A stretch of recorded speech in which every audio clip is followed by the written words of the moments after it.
تو وسارا بأہلہ، موسیٰ علیہ السلام اپنی اہل کو لے کے چلے. آنس من جانب طور نارا، تو کوہ طور کے کنارے پہ آپ کو ایک آگ محسوس ہوئی. قال لأہلہ، اپنی اہل سے کہا امکثوا، یہاں ٹھہرو، مجھے آگ محسوس ہو رہی ہے. لعلی آتیکم منہا بخبر، اس کی تفسیر پہلے ڈیٹیل سے گزر چکی ہے، اس لیے میں جلدی جلدی اس کو گزار رہا ہوں.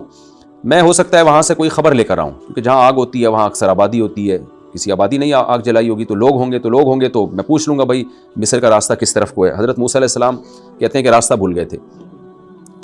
او جذبۃ من النار، ورنہ کم سے کم اتنا ہوگا کہ میں کسی لکڑی پہ آگ جلا کے لے آؤں گا. تو ہم یہ آگ جلائیں گے، اور اس سردی میں، سردیوں کا موسم تھا اور مصر کی سردی بھی بڑی مشہور ہے، تو ہم یہاں آگ جلا کے کیا ہوگا، لعلکم تصطلون، تاکہ تم کچھ اس سے گرمی جو ہے وہ تمہیں مل جائے. اب موسیٰ علیہ السلام جمع کے صیغے جو استعمال کر رہے ہیں کہ تاکہ تمہیں، تو اس میں اس کا بھی امکان ہے کہ ہو سکتا ہے آپ کی اہلیہ کے ساتھ اور بھی کوئی لوگ ہوں، سسر بھی ہوں یا جو اور بھی کوئی خاندان کے لوگ ہوں. یہ بھی ہے، عین ممکن ہے موسیٰ علیہ السلام کی اس وقت تک اولاد ہو چکی ہو، نکاح پہلے ہو چکا ہو. اور یہ بھی ممکن ہے کہ اپنی اہلیہ سے جمع کے صیغوں سے خطاب کر رہے ہوں احترام کے لیے، جیسے کہ بعض دفعہ جمع کا صیغہ اردو میں بھی ہم استعمال کرتے ہیں کسی کو رسپیکٹ اور عزت دینے کے لیے.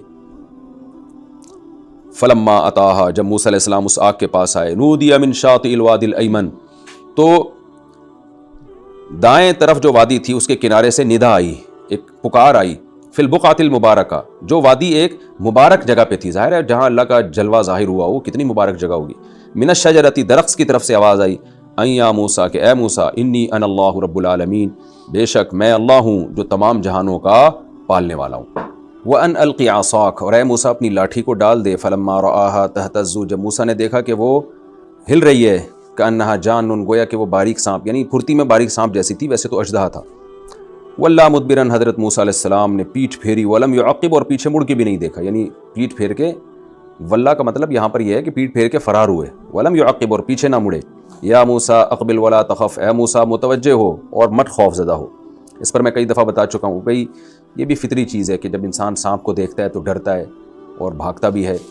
تو موسیٰ علیہ السلام کو بھی سانپ دیکھ کے خوف پیدا ہوا، ایک طبعی چیز ہے، اگرچہ اللہ نے ہی اس سانپ کو بنایا تھا. انک من الآمنین، اے موسیٰ تو خوف نہ کر، تو امن والوں میں سے ہے، تو بے خوف ہے. امن کا مطلب تو اس وقت گویا میری کسٹڈی میں ہے، تجھے کچھ نہیں ہوگا. اوسلک یدک فی جیبک، اپنے ہاتھ کو گریبان میں ڈال جو سفید ہو کے نکلے گا بغیر کسی بیماری کے. واضمم الیک جناحک من الرہب، اور اپنے ہاتھ کو خوف سے دوبارہ اپنے جسم سے ملا، اور اپنے ہاتھ کو ملا اپنے آپ سے، یعنی مطلب دوبارہ جب ایک دفعہ آپ نے ہاتھ نکالا نا اور روشن ہو گیا، تو خوف اگر پیدا ہو رہا ہے، جیسے سانپ دیکھ کے خوف پیدا ہوا تھا اور آپ فوراً فرار ہو گئے تھے وہاں سے اور پیچھے مڑ کے بھی نہیں دیکھ رہے تھے، تو اللہ تعالیٰ نے پہلے سے انتظام کر دیا کہ اس دفعہ ڈرے نہیں آپ نے پہلے تو اللہ نے یہ نہیں کہا نا کہ یہ لاٹھی سانپ بنے گی، آپ فوراً پکڑیں گے تو دوبارہ لاٹھی بن جائے گی. تو موسیٰ علیہ السلام خوف زدہ ہو گئے، کہ اس لیے اللہ نے فرمایا کہ سورہ طٰہٰ میں آتا ہے کہ آپ اس کو پکڑیں دوبارہ لاٹھی بن جائے گی، خوف زدہ نہ ہو. تو یہاں اللہ نے پہلے ہی بتا دیا موسیٰ علیہ السلام کو کہ خوف زدہ ہونے کی ضرورت نہیں ہے. جب آپ اپنا ہاتھ گریبان سے نکالیں گے تو یہ سورج کی طرح سفید چمک رہا ہوگا، تو آپ خوف اگر آپ کو ہو نا اس سے تبھی خوف پیدا ہوئی میرے ہاتھ کو کیا ہوا، تو فوراً دوبارہ آپ اپنے ہاتھ کو پہلو سے ملائیں گے تو وہ دوبارہ اپنی حالت پر آ جائے گا. تو آپ کا طبعی جو ایک خوف ہے جس میں انسان کو اختیار نہیں ہوتا وہ بھی ختم ہو جائے گا آپ کا. پہلے سے ہی اللہ نے موسیٰ علیہ السلام کو بتا دیا. فذانک برہانان من ربک الی فرعون وملئہ، یہ دونوں مضبوط دلائل ہیں آپ کے رب کی طرف سے فرعون اور اس کے درباریوں کے پاس. مضبوط دلائل اللہ نے اس لیے کہا کہ اگرچہ دیکھنے میں وہ بھی ہو سکتا ہے بھائی کسی کو وہم و جادو ہے، لیکن اللہ کے علم میں یہ بات تھی کہ ایک تو موسیٰ علیہ السلام کی سیرت ایسی ہے کہ جب لوگ یہ منظر دیکھیں گے نا تو کوئی بھی عقل مند اس کو جادو نہیں کہے گا، کیونکہ جادوگروں کے خاص قسم کے حالات ہوتے ہیں، ننگ دھڑنگ، پلیتے فلیتے اور الٹی سیدھی بکواسات کرتے ہیں، جھوٹ بولتے ہیں. جتنے جادوگر ہیں گند بلا کھاتے ہیں، یہ گندگیوں میں رہتے ہیں، ان کی سیرت پاکیزہ سیرت ہوتی نہیں. ایک تو آپ کی سیرت سے پتہ چل جائے گا کہ یہ جادو نہیں ہے، اس لیے مضبوط دلیل ہے. دوسرا پھر کوئی کسی کو وسوسہ ہوگا بھی تو میں جادوگروں سے مقابلہ کروا کے گواہی دلوا دوں گا کہ یہ جادو نہیں ہے. تو یہ بات اللہ کے علم میں تھی، اس لیے اللہ نے فرمایا کہ یہ دو بہت مضبوط دلائل ہیں، مضبوط براہین ہیں. من ربی کا، آپ کے رب کی طرف سے، الی فرعون وملئہ، فرعون اور اس کے درباریوں کی طرف. اور دوسرے مقام پہ پتہ چلتا ہے کہ اللہ اور بھی نشانیاں آپ کو دے گا. فی 9 آیات، 9 نشانیاں ہوں گی.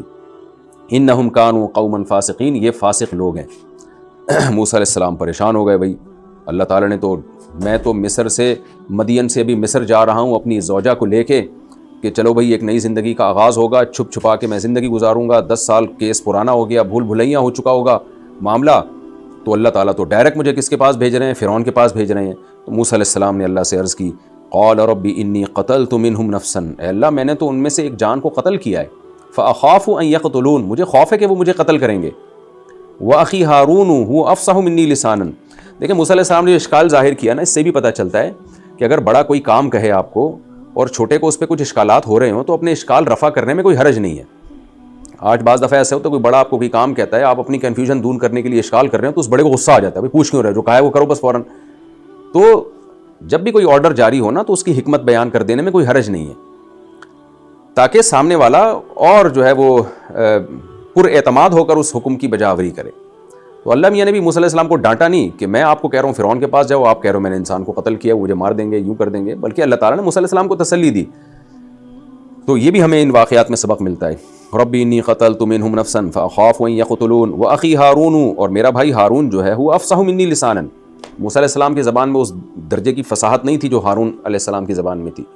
تو موسیٰ علیہ السلام کو یہ بھی اشکال تھا، بھائی میری دلائل تو صحیح ہے لیکن میرے وہ اسپیکنگ پاور نہیں ہے جو ہارون کے پاس ہے، اور میں اکیلا بھی ہوں، پورے مصر میں میں اکیلا ہی جا کے داعی بن کے تبلیغ کروں گا، تو انسان کو حوصلہ بھی تو چاہیے نا، بشر ہوں، انسان ہوں میں. تو کوئی میرا اگر ساتھی بن جائے، کوئی میرا ہم نوا بن جائے تو مجھے تسلی ہو جائے گی. پہلے تو موسیٰ علیہ السلام نے دوسرے مقام پہ آتے یہ دعا مانگی تھی ہارون کو بنا دیں نبی آپ، یعنی ہارون کو داعی بنا دیں. تو اللہ نے وہ پیشکش تو مسترد کر دی کہ نہیں ایسا نہیں ہو سکتا کہ آپ کو نہ بناؤں ہارون کو بنا دوں، آپ تو ہو ہی ہو. لیکن پھر موسیٰ علیہ السلام نے دوبارہ درخواست کی کہ ٹھیک ہے ہارون کو میرا مددگار بنا دیں، میرا ساتھی بنا دیں، میرے بھائی ہارون کو. دیکھیں اس سے بھی پتہ چلتا ہے کہ جس نے کام کرنا ہوتا ہے نا وہ عہدے کا طلبگار نہیں ہوتا، اس کو کام چاہیے. موسیٰ علیہ السلام چونکہ کام چاہتے تھے نا، اس لیے موسیٰ علیہ السلام اپنے عہدے میں اپنے بھائی کو شریک کر رہے ہیں کہ یہ بھی میرے ساتھ جو ہے ایک شریک بن جائے. کیونکہ موسیٰ علیہ السلام کا ویژن کیا تھا؟ اللہ کا پیغام پہنچانا. تو بھئی اگر یہ بھی نبوت میں شریک ہو جائیں گے تو ہم ویژن آسانی سے پہنچا سکتے ہیں. آج کل کے لیڈروں کی حالت کیا ہوتی ہے؟ ان کو ہدف اور ویژن سے مطلب نہیں ہوتا، ان کو اپنا عہدہ چاہیے، لہٰذا وہ کہتے ہیں ون مین شو بن کے رہوں گا، میں ہی ہوں، دوسرا کوئی بھی نہ ہو، چاہے کام کا بیڑا غرق ہو جائے. تو علماء نے اس آیت کے تحت یہ نقطہ ذکر کیا ہے کہ جو کام کرنا چاہتے ہیں نا، وہ چاہتے ہیں کہ لوگ ہمارے معاون مددگار بنیں. اگر کوئی مقام اللہ نے ہمیں دیا ہے تو اگر اس مقام میں کوئی اور بھی ہمارے ساتھ شریک ہو جاتا ہے تو کام میں آسانی ہو جائے گی. لیکن جو حسد والا آدمی ہوتا ہے، جس کا مقصد ہی دنیا ہے، وہ چاہتا ہے کہ جو مقام مجھے ملا ہے اس میں کوئی دوسرا میرے ساتھ شریک نہ ہو، تاکہ میں ہی ہوں اور سب لوگ میرا ہی احترام کریں اور بس میں ہی میں ہوں. تو یہ ایک دیندار لوگوں میں اگر یہ میں آ گئی، یا کوئی بھی اچھا کام آپ کرنا چاہتے ہیں اس میں آپ کے اندر میں آ گئی، تو پھر وہ کام کی برکت ختم ہو جاتی ہے. تو موسیٰ علیہ السلام نے کہا، موسیٰ علیہ السلام تو جانتے تھے نبوت کا کیا مقام ہے، میں جب اکیلا نبی بنوں گا تو ساری قوم میری ہی طرف آئے گی، لیکن وہ چاہتے تھے میرے بھائی کو بھی یہ عہدہ مل جائے، نبوت والا عہدہ. واخی ہارون، میرا بھائی ہارون جو ہے هو افصح منی لسانا. اچھا یہ بھی ایک اہم بات ہے، جب آپ اسپیچ کرتے ہیں تو آدمی کی خواہش نہیں ہوتی کہ میں جب بول رہا ہوں تو کوئی دوسرا بھی بولے، دوسرے کی بھی زبان ہو، میں ہی میں ہوں، یعنی تقریر بھی مجھے سے کروائی جائے. ہم نے بعض دفعہ جلسوں میں دیکھا ہے کہ خطیب صاحب کی خواہش ہوتی ہے بس میری ہی تقریر ہو اور جو ہے لوگ صرف مجھے کو سنیں. خاص طور پر مجھ سے اچھا خطیب اگر آ گیا تو آدمی کو حسد شروع ہو جاتا ہے کہ یار یہ تو زیادہ اچھی تقریر کرے گا، لوگ تو اس کی تعریفیں کریں گے، میری تو بے عزتی ہو جائے گی.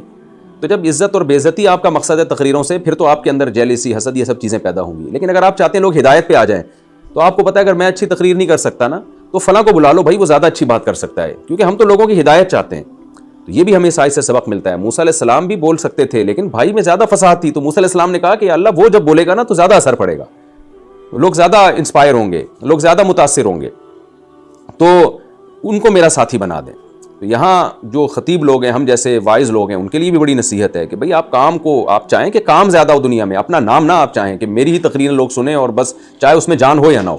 تو اس لیے دیندار جماعتوں کو، چاہے وہ سیاسی ہوں، چاہے وہ جو بھی دین کا کام کر رہے ہیں، ان کو ایک دوسرے کا سپورٹر بننا چاہیے، نہ یہ کہ ایک دوسرے کی ٹانگیں کھینچے. وہ موسیٰ علیہ السلام نے کہا میرا بھائی ہارون ہوا افصح منی لسانا، وہ زبان میں مجھ سے زیادہ فصیح ہیں، فارسلہ معی ردءا، ان کو میرے ساتھ مددگار بنا کے بھیج دیں، یصدقونی، وہ میری تصدیق کریں گے، مجھے حوصلہ ملے گا.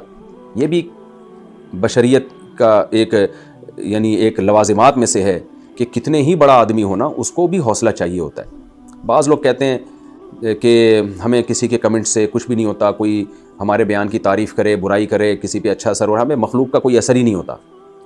تو یہ بھی خام خواہ کی شو بازی ہے. بھائی انسان جو ہے وہ گوشت پوست کا بنا ہوا انسان ہے، لوگوں کی مخالفت اس کو غمزدہ کرتی ہے، لوگوں کی حمایت اس کے اندر حوصلہ بڑھاتی ہے. ایک بہت بڑے عالم نے مجھ سے ایک دن کہا کہ میں نے ان سے جب کہا نا کہ آپ ایک بہت اچھا کام کر رہے ہیں تو بڑے خوش ہوئے. کہتے ہیں کہ اگرچہ آپ مجھ سے عمر میں، علم میں یعنی چھوٹے ہو، لیکن آپ نے جو میری حوصلہ افزائی کی اس سے مجھے بڑا حوصلہ ملا ہے. پھر انہوں نے بتایا کہ ہم بھی انسان ہیں بھائی، چاروں طرف سے، وہ بڑے عالم ہیں، ان کی ہر طرف سے مخالفتیں ہو رہی ہیں، تو انہوں نے کہا ہر طرف سے مخالفتیں ہوتی ہیں تو دل بیٹھنے لگتا ہے کہ قوم کسی اچھے کام پہ اپریشیٹ کرتی نہیں ہے، بس عیب ہی نکالتی رہتی ہے، تو اگر کوئی اپریشیٹ کرے، تعریف کرے تو ہمیں خوشی ہوتی ہے، حوصلہ ملتا ہے۔ تو موسیٰ علیہ السلام نے بھی، کتنے بڑے اللہ کے پیغمبر کلیم اللہ، لیکن کہہ رہے ہیں کہ ایک تو میری تصدیق کرے گا نا، کم از کم میرا بھائی، تو مجھے تھوڑا حوصلہ ملے گا اس سے۔ ساری دنیا میرے خلاف ہو جائے گی تو انسان کے لیے برداشت کرنا پھر مشکل ہوتا ہے۔ تبھی آپ دیکھیں نبی صلی اللہ علیہ وسلم کو بھی اللہ نے بار بار کتنی تسلیاں دی ہیں کہ آپ غم نہ کریں، آپ جو ہے کہیں اپنی جان نہ ہلاک کر بیٹھیں ان کے پیچھے، تو اللہ بھی بار بار تسلیاں دیتا ہے۔ تو اس سے ہمیں یہ بھی پتہ چلتا ہے کہ بھئی انسان کو تنہا نہیں ہونا چاہیے، اس کو اپنے مددگار بنانے چاہیے، اور ایسا بھی نہیں کرنا چاہیے انسان کو کہ اپنے چاہنے والوں کو ناراض کر کے تنہا ہو جائے وہ، کیونکہ سارے ہی آپ کے خلاف ہو جائیں گے تو آپ کام کیسے کریں گے؟ بعض لوگ بڑے فنٹر بنتے ہیں، کسی کی پرواہ نہیں ہے تو پھر پرواہ نہیں ہوتی، تنہا ہو جاتے ہیں، پھر وہ لوگوں کے سامنے بھیک مانگ رہے ہوتے ہیں۔ پھر انی اخاف ان یکذبون، کیونکہ مجھے ڈر ہے کہ وہ میری تکذیب کریں گے۔ اگر یہ ڈر نہ ہوتا پھر بے شک ہارون کو میرے ساتھ نہ بھیجتے، کیونکہ سارے میں مجھ پر ایمان لے آتے، کوئی مخالفت ہی نہ ہوتی، لیکن مجھے تو یہ خوف ہے کہ کوئی بھی نہیں مانے گا مجھے فرعونیوں میں سے، تو ایک بھائی تو ہو نا میرے ساتھ جو مددگار ہو۔ اللہ نے فرمایا سنشد عضدک بأخیک، ہم تیرے بھائی کے ذریعے تیرے بازو کو مضبوط کر دیں گے۔ یہ بازو مضبوط کرنا کنایا ہے، یعنی تجھے طاقت دیں گے ہم۔ وَنَجْعَلُ لَكُمَا سُلْطَانًا، اور تم دونوں کے لیے غلبہ کر دیں گے، تم دونوں کے لیے، یعنی تمہارا غلبہ ہوگا محل میں۔ کیا مطلب؟ دلائل کی دنیا میں اور شخصیت کے اعتبار سے تم دونوں غالب ہوگے وہاں پہ، تمہارا ایک روب ہوگا اس میں۔ فَلَا يَصِلُونَ إِلَيْكُمَا، اس وحشت اور اس روب کا یہ اثر ہوگا کہ وہ تمہاری طرف نہیں پہنچ پائیں گے۔ کیا مطلب؟ نقصان پہنچاتے ہوئے، تمہیں قتل نہیں کر پائیں گے وہ۔ آپ کو جو ڈر ہے نا کہ آپ کو قتل کر دیں گے، یہ نہیں ہوگا، نہ آپ کو قتل کیا جائے گا، نہ ہارون کو قتل کیا جائے گا۔ انتما بآیاتنا، میری نشانیوں کے ساتھ، انتما تم دونوں، ومن اتبعکما، اب دیکھیں اس وقت تو ہارون علیہ السلام نہیں تھے ساتھ میں نا، لیکن ظاہر ہے جب موسیٰ علیہ السلام مصر پہنچے تو ہارون علیہ السلام کو بھی اپنے ساتھ ملایا، تو اب یہ بھی ہے اندماج، یعنی قرآن واقعے کو حذف کر کے آگے کا واقعہ بیان کر رہا ہے کہ موسیٰ اور ہارون دونوں پر وحی ہوئی کہ تم دونوں اور جو بھی تمہاری اتباع کریں گے بنی اسرائیل میں یا فرعونیوں میں، وہی غالب آ کے رہیں گے۔ فلما جاءہم موسیٰ بآیاتنا بینات، جب واضح نشانیوں کے ساتھ موسیٰ علیہ السلام ان کے پاس آئے، وہی بات ہوئی جو تمام پیغمبروں کو کہا گیا۔ قالوا ما ھذا الا سحر مفترى، کہنے لگے یہ تو بھائی جادو ہے، گڑھا ہوا جادو ہے۔ وما سمعنا بھذا فی الآباء الاولین، اور جو باتیں آپ کر رہے ہو نا، یہ بات جو ہے، ھذا کا مطلب یہ والی بات جو آپ کر رہے ہو تو باپ دادا میں ہم نے سنی نہیں ہے۔ توحید کی بات اور اللہ کی بات اور ایک خدا پر ایمان کی بات، یہ ہم نے باپ دادا میں نہیں سنی۔ یہ بھی جھوٹ بول رہے تھے، کیونکہ یوسف علیہ السلام ان میں پہلے پیغمبر آ چکے تھے جو توحید کی دعوت ان کو دیتے تھے، اور اس کا ذکر قرآن میں دوسرے مقام پر ہے کہ فرعونیوں میں ایک شخص مسلمان ہوا نا، تو اس نے کہا تم یوسف بھی تو تمہارے پاس آئے تھے جو تمہیں دین کی دعوت دے کر گئے ہیں، تم نے ان کو بھی جھٹلایا، تو اب اللہ نے تم پر احسان کر کے ایک اور پیغمبر بھیج دیا، تو ان کو کیوں جھٹلا رہے ہو تم؟ ما سمعنا بھذا فی آبائنا الاولین، ہم نے اپنے باپ داداؤں میں یہ باتیں نہیں سنی ہیں، یعنی یا تو مراد ہوگی قریب کے باپ داداؤں میں۔ وقال موسیٰ علیہ السلام نے فرمایا ربی اعلم بمن جاء بالہدی، دیکھو جس خدا کا پیغام لے کر آیا ہوں نا میں، وہ خوب جانتا ہے، یعنی تمہاری ان باتوں سے نہ میں متاثر ہوں گا نہ اللہ اپنے دعوے سے رجوع کرے گا، کیونکہ بیکار دلائل ہیں۔ رب تو جانتا ہے من جاء بالہدی، کون ہے جو ہدایت لے کر آیا ہے، من عنده، اس اللہ کی طرف سے، ومن تکون له عاقبۃ الدار، اور کون ہے جس کے لیے دار کا انجام ہے، یعنی اچھا انجام، چاہے اس دنیا میں یا آخرت میں ہے۔ تو اللہ کو پتہ ہے کس کا انجام اچھا ہونے والا ہے، تم ابھی نشے میں ہو، تکبر میں ہو، تو اس کو جادو کہہ رہے ہو۔ انہ لا یفلح الظالمون، بے شک ظالم کامیاب نہیں ہوتے، اتنا تو تمہیں پتہ ہے نا کہ تم ظالم ہو۔ جب یہ باتیں ہوئی ہیں تو فرعون نے کیا ہٹ درمی دکھانا شروع کی۔ فرعون کو لگا کہ یہ مجمع جو ہے میرے ہاتھ سے نکل رہا ہے، موسیٰ علیہ السلام پر لوگ ایمان لا رہے ہیں، ان کی بات میں اثر ہے، خدا کی طرف لوگوں کو بلا رہے ہیں۔ تو فرعون نے کیا کیا، لوگوں کو جمع کیا، اپنے سرکاری لوگوں کو، اور کہا یا ایھا الملا، اے درباریو، ما علمت لکم من الہ غیری، دیکھو میں اپنے سوا کسی کو معبود نہیں پاتا، میں ہی معبود ہوں، اس کے علاوہ میں نہیں کسی کو جانتا۔ یہ جب تکبر میں ہم کہتے ہیں نا کون اللہ کون رسول، یہ سب باتیں آج بھی لبرل سیکولر لوگوں کا یہی اسٹائل ہوتا ہے، بھائی ہم اسلام یا مولوی ہوں یا اللہ رسول، یا ہم لوگ نہیں یہ باتیں جانتے۔ فرعون کا بھی یہی اسٹائل تھا، تکبر سے بالکل ہی نفی کر دینا۔ اور فاوقد لی یا حامان علی الطین، لہذا اے حامان، اے میرے وزیر، تو ایسا کر مٹی کو پکا آگ میں، یعنی اینٹیں بنا مٹی کی، فاجعل لی صرحا، پھر ایک اونچا محل بنا میرے لیے، لعلی اطلع الی الہ موسیٰ، تاکہ میں جھانک کے دیکھوں موسیٰ کے خدا کو۔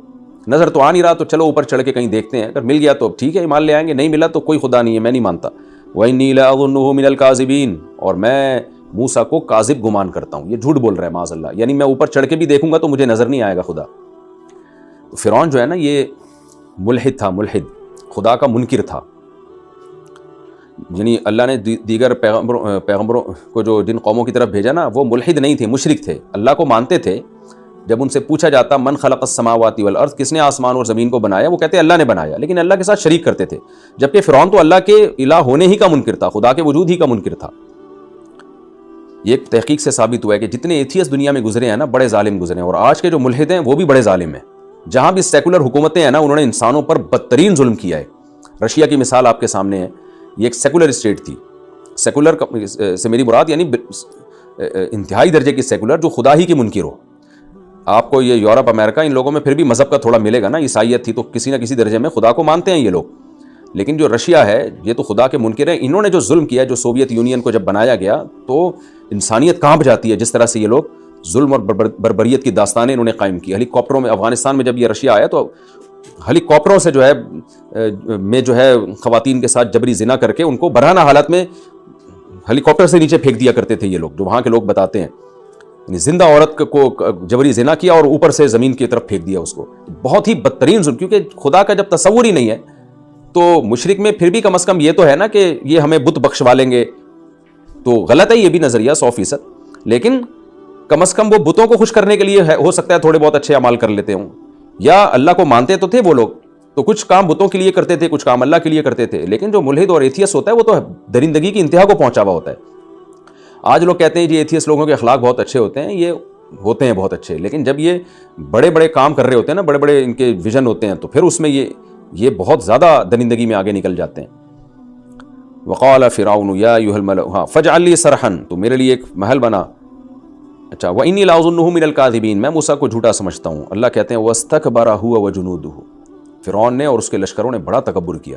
اس کا جو وزیر حامان تھا، جو اس کا چمچہ تھا، اور جو اس کے فوجی اور لشکر تھے، سارے فرعون کی ہاں میں ہاں ملاتے تھے، طاقت کے نشے میں تھے۔ اللہ کہتے ہیں بہت تکبر کیا، یعنی کسی کا انکار اس انداز سے کرنا۔ انکار کے بھی طریقے ہوتے ہیں کہ بھئی آپ کا نظریہ ہوگا، میرا نظریہ نہیں ہے، یہ میں نہیں مانتا۔ موسیٰ علیہ السلام نے کوئی جبر نہیں کیا تھا فرعون کے اوپر کہ تو لازمی خدا پر ایمان لیا، بلکہ موسیٰ علیہ السلام کی دعوت جو دوسرے مقام پر ہے کہ بھئی اگر تم ایمان نہیں لے کر آتے تو میرا راستہ چھوڑ دو، بنی اسرائیل پہ ظلم نہ کرو۔ اس کو تو سیکولر لوگ بھی مانتے ہیں نا کہ انسانیت پہ ظلم غلط ہے۔ یہ بالکل ایسے ہی ہے جیسے ہم کسی کافر سے بات کر رہے ہوں، وہ کسی انسان کو پر بے تحاشا ظلم کر رہا ہو، تو ہم اس کو اسلام کی دعوت دیں گے اور ہم کہیں گے بھائی تو اسلام نہیں لے کر آتا، یہ تیرا اور اللہ کا معاملہ ہے، اللہ تجھ سے نمٹ لے گا، لیکن اس بات کو تو بھی مانتا ہے کہ انسانیت پہ ظلم نہیں کرنا چاہیے۔ یہ تو ایک تو کامن مسئلہ ہے دنیا کا، اس کی تو برائی عقل سے پتہ چل جاتی ہے۔ تو اس لیے موسیٰ علیہ السلام نے جو فرعون کو دعوت دی تھی نا، اور کہا تھا کہ اگر تو خدا پر نہیں ایمان لاتا تو مجھے اور بنی اسرائیل کو چھوڑ دے بھائی، تو یعنی میری قوم کو جو ہے تو اس پہ ظلم کرنا چھوڑ دے، تاکہ میں اپنی قوم کو یہاں سے لے کے چلا جاؤں، ہم کسی ملک میں جا کے آباد ہو جائیں گے، تجھے کچھ نہیں کہہ رہے ہم۔ اتنی بڑی آفر موسیٰ علیہ السلام نے فرعون کو دی تھی، لیکن اس کا تکبر سے دماغ خراب ہو گیا تھا۔ تو اللہ فرماتے ہیں اس نے تکبر کیا، اس نے بھی اور اس کے لشکروں نے بھی، فی الارض، زمین پر، بغیر حق ناحق، کیونکہ زمین پر تکبر کا حق صرف اللہ کو ہے۔ اللہ فرماتے ہیں وَظَنُّوا أَنَّهُمْ إِلَيْنَا لَا يُرْجَعُونَ، اور وہ بیچارے یہ سمجھ بیٹھے کہ یہ ہماری طرف لوٹائے نہیں جائیں گے۔ یہی وہ جرم ہے، جب آخرت کا انکار کرتا ہے نا انسان، تو بدترین سے بدترین جرم بھی پھر وہ کرتا ہے۔ وہ یہ سمجھ بیٹھے تھے کہ ہمیں اللہ کو منہ نہیں دکھانا ہے، ہم مر کے مٹی ہو کے ختم ہو جاتے ہیں۔ اللہ فرماتے ہیں فَأَخَذْنَاهُ وَجُنُودَهُ، تو دیکھیں اپنا آخرت پر یقین درست رکھنا چاہیے۔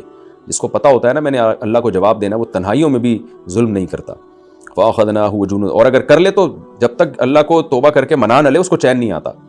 فَأَخَذْنَاهُ وَجُنُودَهُ، اللہ فرماتے ہیں ہم نے اس کو بھی اور اس کے لشکروں کو بھی پکڑا جو فرعون کی بات مان رہے تھے۔